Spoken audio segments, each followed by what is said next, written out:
ଜଗା ଆସିବ। ଆଚ୍ଛା କେମିତି? କୋଉ ଦିନ ଆସିବ ନା କଳି ଦିନ ପ୍ରଳୟ ହବ। କୋଉ ଦିନ କଳି ଯିବ ନା 11,000 ବର୍ଷ ଦିନ ପୂର୍ଣ୍ଣ ହବ। ଜଗନ୍ନାଥ ସତ୍ୟ ଯୁଗରୁ ନିୟମ କରୁଛି ଜଗନ୍ନାଥ।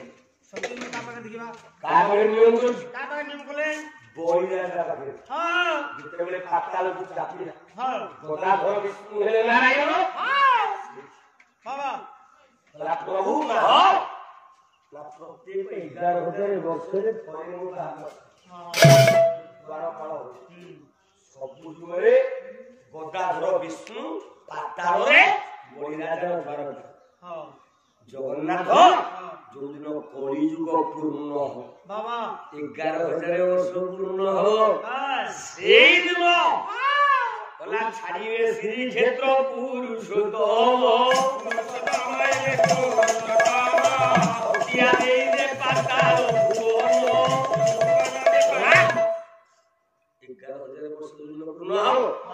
ଜଗନ୍ନାଥ ସେଇଦିନ ଶ୍ରୀକ୍ଷେତ୍ର ଛାଡ଼ି ଛତିଆ ଯିବେ।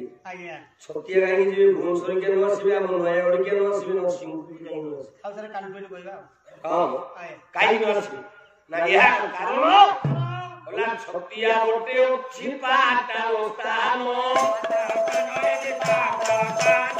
ପାତାଳ ଦେଇ ଯିବେ ମଧୁସୂଦନ। ଛତିଆ ଗୋଟେ ପାତାଳକୁ ବାଟ ଅଛି। ଜଗା ଛତିଆ ଯିବାର ଅର୍ଥ ସେଇ ପାତାଳ ଗଡ଼ଦ୍ୱାର ଦେଇକି ପଶିବ। ଛତିଆ ଗଡ଼ଦ୍ୱାର ଦେଇକି ପାତାଳ ବଳିକି ଦେବେ ଦର୍ଶନ। କଥା ଅଛି ଆଉ ବାବା।